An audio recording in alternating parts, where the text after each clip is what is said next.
up, everybody? Welcome to The Stack. I'm Alex. I'm Justin. I'm Pete. And on The Stack, we talk about a bunch of books that come out this week, but not Headlopper. Never. Yeah, what the fuck, Headlopper. man? Never, ever. You Done just, with that book. You decided we're done with Headlopper. Pete? They barely lop any heads anymore in that book. Not enough heads left. It should be head not per, because they're not lopping anything off. No, it's a very good book. We're just not talking about it in The Stack. Instead, we're going to kick things off talking about Ultramega, #1 from Image Comics by James Harren. I think you actually said it best on the live show, Justin, so I don't know if you want to just take it from here, but I think you totally nailed my thoughts on this book.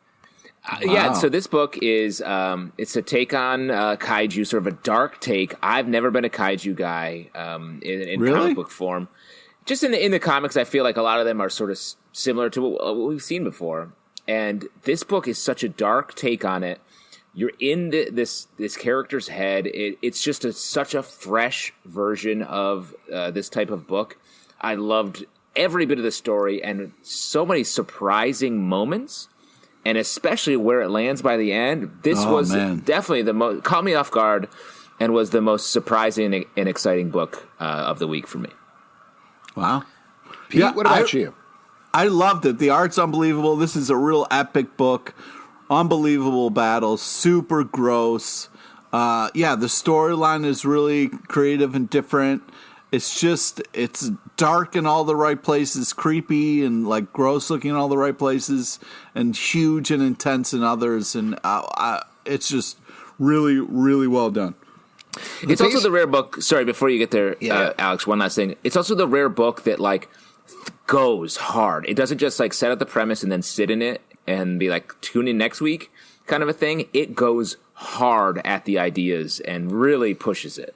The basic premise of the thing, and this gives away the first couple of pages, which I think are surprising and exciting in and of themselves as they slowly spool out the story. But I'll do this just to tease people about it and then not talk about what happens probably in the last 2/3 of the book. But the general idea is this weird eye creature, space being, gives three people powers to turn into giant beings, kind of called, at least one of them is called Ultramega, and they are able to identify a kaiju virus that has embedded itself in people, but the catch is when they approach those people, when they see it, it activates that virus, and they turn into these giant kaiju, and then they need to fight them. And it's kind of what the world deals with after that, but as Justin was mentioning, it spins in these crazy, crazy dark directions that are so good.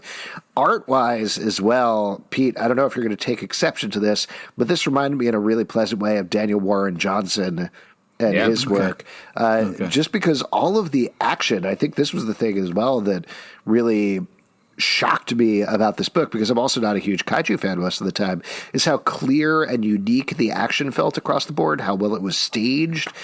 Great. And it just builds, too, over the course of the book. Like, it starts with these big fights, and they only get huger by the end. It's amazing. Yeah, it really is impressive.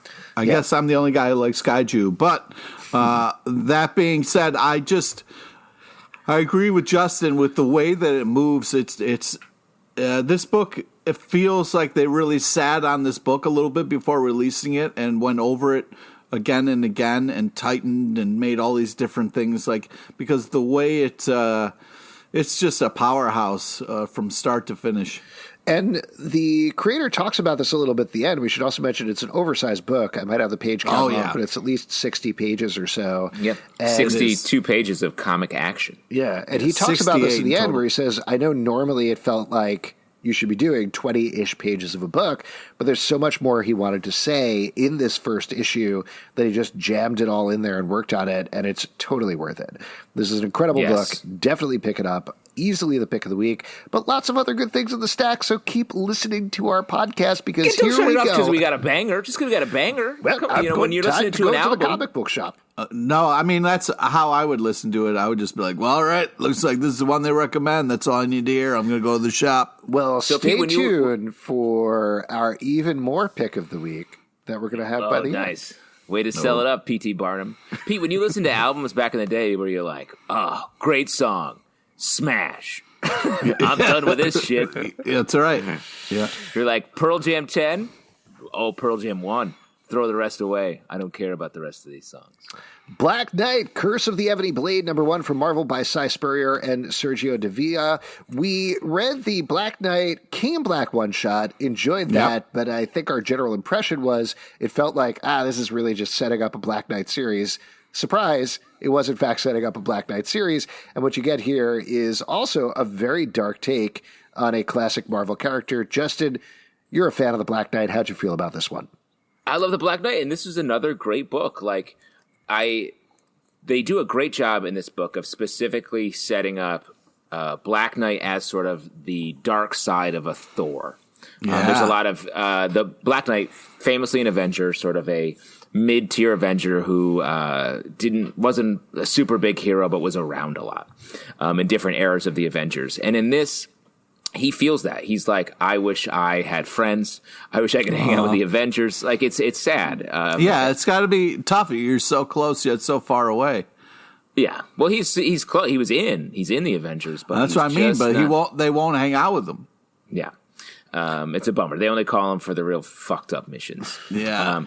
But in this, there's a great moment in here where Thor can't pick up Black Knight's sword, the cursed ebony blade, because he's too pure, and he's like, you have to have a darkness. It has to feel your shadow, which I thought was just a great comparison, as Thor is just throwing his worthy hammer in the air, and then you have this blade that is too dark for anyone to pick up but our guy Dane. Which is surprising, because you would think with Thor's drinking, he would have a little bit of a dark side, but apparently not. He's a social drinker.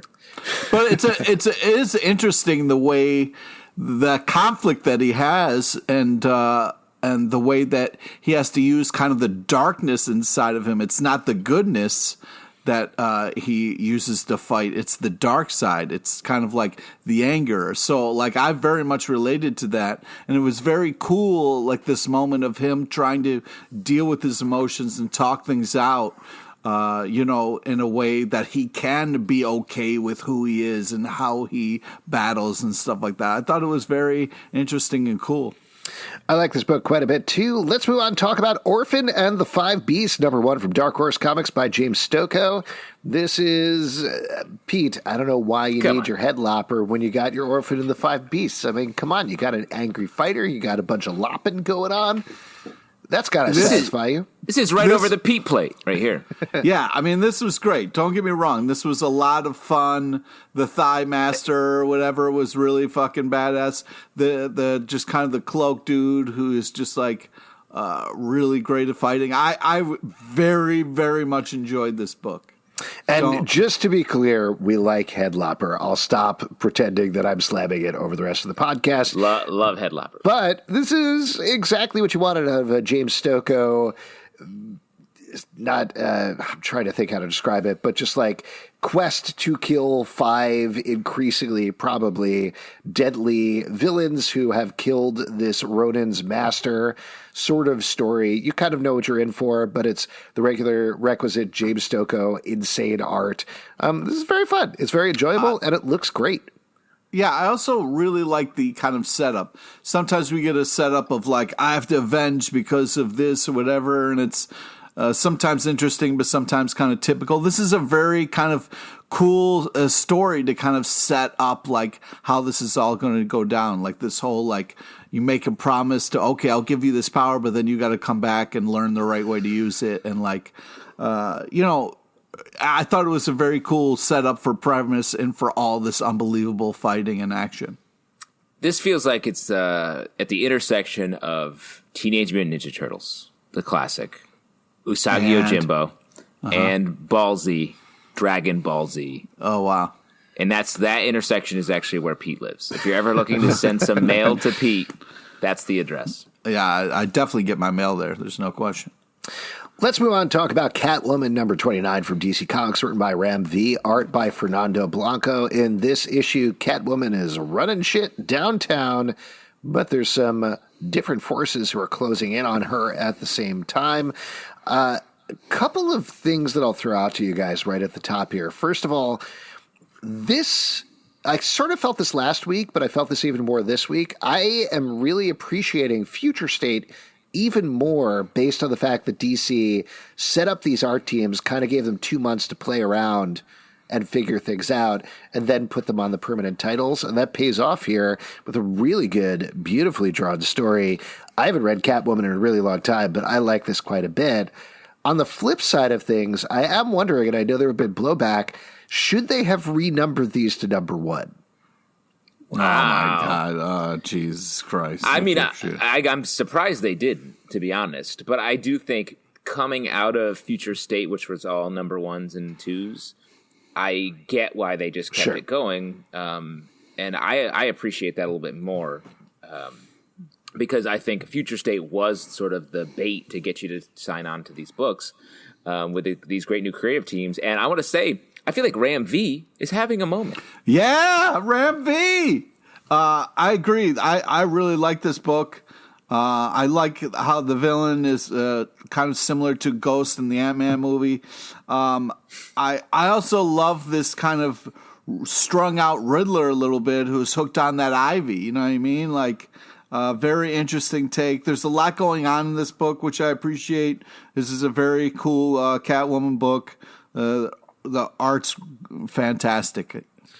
I particularly like playing in this villain side of the world. Catwoman always straddles this weird line, particularly now that she's canonically with Batman, has fallen more on the side of the heroes. But you do have all these characters in Gotham that have been on both sides. You have Poison Ivy, you have Harley Quinn, you have Catwoman, you have Riddler. All of these ones that are like, they're bad, but are they really that bad? But to throw those into a book together as a cast and throw them against even worse villains, I think is a great place for Catwoman to be as a character. Yeah, I feel like the move there is to make them sort of selfish heroes as opposed to villains. They're like heroes who do what they want as opposed to just always saving the day, which I think makes for a more interesting story. I agree. Moving on, Radiant Black, number 2 from Image Comics, written by Kyle Higgins, art by Marcelo Costa. We love the first issue here. It was about a guy that discovers a weird black hole over a train track, gets some powers, felt very much like Invincible, even though it's a different story and it's a different character and had a lot of the sense of that. That, in my mind, continues with the second issue, which finds him having breakfast with his dad multiple times, meeting up with another person with similar powers and fighting them. Great. I had a good time reading this book again, and I'm very into it after 2 issues. I would like to point out, though, kids out there, if you see a floating black hole, you shouldn't go towards it and try to grab it, okay? That's a bad idea. We don't want to encourage that kind of stuff. And that's a PSA we've done for years. We've put that out there on public radio, and we're the big don't touch the black hole guys. Yeah. What did you think about this book, Justin? Nice. Great question, Alex. I like the second issue a lot. I thought I was like fine with it in the first issue, and I think this second issue has made me like it more, where we get into the character a little bit. It does feel like Invincible a lot, without sort of the epic, like worldwide storytelling. This is very much about this kid who wants to be a writer and failed and has to go back home, and he's using his under the radar, or his like, I need to figure out my life, quote unquote superpowers of being like an Uber driver to aid in his superheroics, and I think that's cool.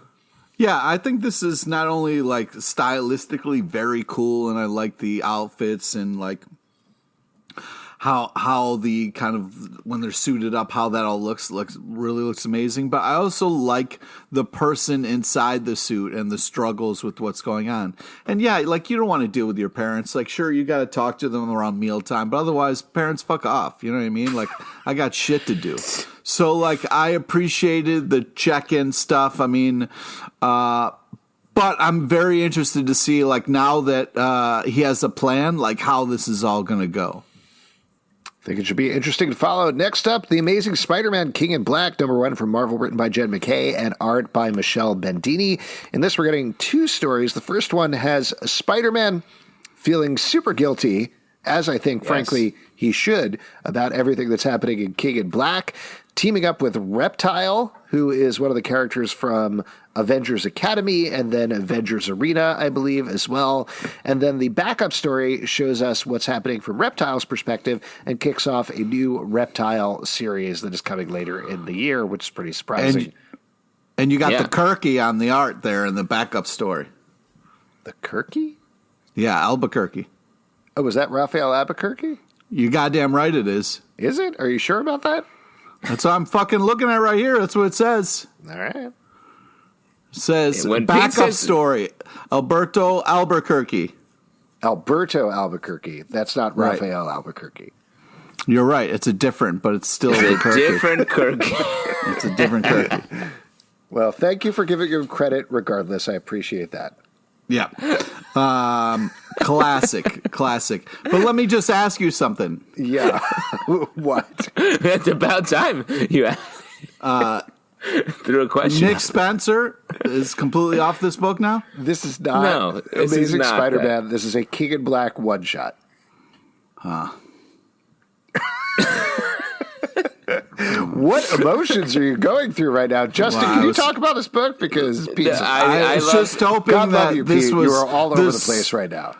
I was just hoping that this was the start of something fresh and new that we could move on PK from. with such joy. He's like, I got the Kirky. I got Jed MacKay instead of Nick Spencer, and Alex just devastated that. Yeah, just like absolutely 1-2 punched it. Yeah, that was a combo I wasn't ready for. I did, and really... let me just say also, let's keep in mind that our podcast is the main news source for Pete LePage. He doesn't get his news anywhere else about anything, not just comics, but truly every bit of news he gets is right here. That's right. Every morning he opens up the Stack podcast and he's like, what's happening in the world today? But the comic itself, very touching, kind of a classic Spider-Man story, very moving, very personal. I really enjoyed all of it. I thought this was a great kind of little guy versus, big monsters. I thought this was such a great Spider-Man story. And I think that this is, for me, like I feel like this is a great example of why Spider-Man is great. I like this book a lot as well. I'm a big Jed MacKay fan, the writer of this. He writes the Black Cat book. Brother of Adam MacKay, right? That's not accurate. Again, not accurate. Just guessing about stuff. Not working right now. Jed MacKay's Black Cat book I've been a huge fan of, so it's great to see him taking on this Spider-Man book. And I agree, like, starting with Spider-Man feeling guilty about bringing the Venom suit back, like, we've all felt bad when we brought, like, a suit back from somewhere and it ended up devastating the world, whether it's with moths or just starting a fashion trend that caused problems. Yes. Just to say in order, Justin, Pete, go ahead. Great. Reptile as a character got a lot of love in this issue. I did not see that coming. And leading up to a Reptile #1, okay, let's give it a try. It's fun. Yeah. He could turn into dinosaurs. That's pretty cool. I like this issue quite a bit as well. Let's move on to another big surprise, though in retrospect, given the team, it shouldn't necessarily have been. Nightwing 78 from DC Comics, written by Tom Taylor, art by Bruno Redondo. I'll tell you straight up, when I read this book, I was like, another Nightwing book. Here we go. First couple of pages, I was like, holy shit, this is great. Why is this so good? Yeah. And then we got to the credits, and I realized, that's why it's so good. This team is great. Yeah. So this is Nightwing is back in the costume. He doesn't have the memory loss, which he pokes fun of a little bit in the middle of this issue, which is very fun. But he is back in Bloodhaven, dealing with all that entails. Barbara Gordon comes to visit him. This is a big spoiler for the issue, but I'll mention this because I'm sure Pete wants to talk about this in particular. A major feature of the issue is Alfred turns out to have been a billionaire and leaves all of his money to Nightwing. Pete, how did you feel about this? This was the letter was so touching and so moving. I really loved it. And the fact how heartbreaking is it that Alfred wrote him a letter every year because of the business that they're in and how crazy their life is. I was just so moved. I thought it was such a touching letter. This was one of my favorite issues for the week. I love the humor of it. I love the fun bit about having Dick for a name. The dad bit, the Alfred with the dishes moments there. I got choked up for that. And then the whole fucking John Wick of it all. Like, you don't fuck with dogs, man. Don't fuck with somebody's dog. That's just It's disgusting, as Nightwing put it. And it's just really just blockbuster fun. I was just great. Oh, is that a joke on the fact that Blockbuster, the character, appears in here? Yes. Pete? Yeah. Oh, yeah. Okay. He'll say yes now that you said it. Alfred the Buttling Billionaire. Who would have thought? This guy just was a buttling for the fun of it, for the love of the game. When the Waynes died, they must have been like, here's a shit ton of money to raise our, just in case. And he was stealing it. He was stealing it from Bruce Wayne every year. Squirreling away a little bit of Bruce Wayne's money. Here's what he's doing. He's telling the Waynes that he's buying these expensive English cucumbers, and he's buying some shitty fell off the back of a truck cucumbers and pocketing the difference. Listen, for the cucumber sandwiches. I'm not going to sit here and let you fucking Alfred is nothing but an angel. All right, that a house of insanity, and he's the only sane one. All right, so don't fucking talk shit about Alfred. Justin's making a little bit of sense here because that might explain why Batman never eats any of the soup that he gives him, because it tastes like shit. It's trash soup. Because he's not buying the high end stuff. He's buying he's not buying the Progresso. He's buying huh? Yeah, he's like, here's some fucking ramen I microwaved or whatever. Eat it, Bruce. Delicious. And Bruce is like, this is bad. Ramen's delicious. I don't like this. Wait, Pete, are you telling me you're like, Alfred cooks the best food? Yeah. You know that for a fact? Fact.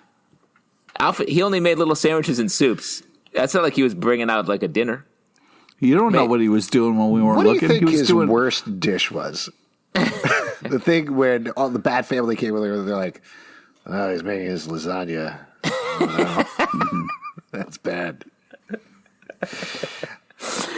Master Bruce, Master Bruce, I've prepared your favorite French toast. Oh, Alfred's French toast. Yo, he's dead, you fuckers. Where's your respect? It's just too eggy. It's too eggy. There's no cinnamon in it. Put a spice in it. For God's sakes. Plus, the maple syrup he buys? He doesn't even buy the good maple syrup. He buys the shitty stuff. You don't know that. Don't say that. It's not even maple. It's not from Vermont. It's not B grade. Don't you fucking... Just super... It's log cabin. Guy's buying log cabin syrup. Pocketing the difference. He's pocketing the difference. It doesn't have to be from Vermont to be good. And then he's given this difference. He gave it to Nightwing in this issue. And that's continuity right there. That's the truth. I don't want to downsize just to get back to I hate talking comics with you guys. It's the fucking worst. That's crazy because you do it a lot. All you do is just fucking kill my dreams and hopes. You take everything that I like in an issue and just do bits until it's not fun anymore. You've killed Foggy Nelson for me. And you can't fucking leave Alfred alone. The fucking guy just died and I still can't get any enjoyment out of him. What do you think Foggy's worst dish is? All of them? Hey, Matt, I made dinner tonight. It's a bunch of old gum. Salva's doing the old man laugh where he's going... That's how I laugh. That's how I laugh. Please leave me alone. I love Nightwing. I love this issue. Tom Taylor is also on a great run of books. Yes. It's great to see Nightwing get back to some of the old stuff, being in Bloodhaven, sort of carving out his own area away from Gotham. Great use of Blockbuster. Great use of Blockbuster. Barbara's in this issue, touching on his relationship with Alfred, which I do think, despite what I said about how just god-awful his lasagna was. Fuck you. He did have a great connection with Alfred, and I love seeing that here on display. What's he going to do with that money? Just buy, like, some cool spandex? I don't know. Blow it on spandex? I do want to shout out also Bruno Redondo's art. There is a gorgeous 2-page spread that happens earlier in the issue where Nightwing is jumping off a roof, and it's the classic Batman jumping in front of the moon thing, but it's him jumping in front of the sun. And I thought it was just such a smart, awesome thing to do to delineate Nightwing from Batman. Loved it. Let's move on to a book that I'm betting Pete liked as well. Orcs #2 from Kaboom by Christine Larsen. There's a bunch of orcs doing fun orc stuff. Pete, how did you feel about this one? Yeah, we loved the first issue of this. I like this kind of like this team up, if you will, of characters. I also love the love of story in this. You know, people will risk a lot for a great story. I can appreciate that. The torture I go through so I can read comics is real. I thought this was fun. I also love the dedication that the person wears an eye patch and has two eyes just for the love of the game. That was really fun. I think the art and storytelling is great. I love the mix of cute and gruesome things. I like where this is going. This is exciting. Yeah, the story within the story stuff is really fun. This reminded me of, this is a hyper-specific reference, but in the movie Willow, you know, the brownies, the little people that ride along. Yeah. That's what this book reminds me of. Really? The orcs are sort of like a version of those guys. Uh-huh.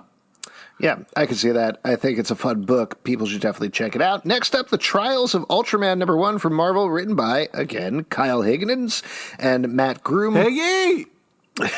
Art by Francesco Manna, Eduardo Ferigato, and Gurihiru. We checked out the first issue of this book and haven't checked in a while. Obviously, this is a new story of Ultraman. It was interesting reading this in the same week as another Kyle Higgins book and another kaiju book. How do you think it's stacked up in comparison?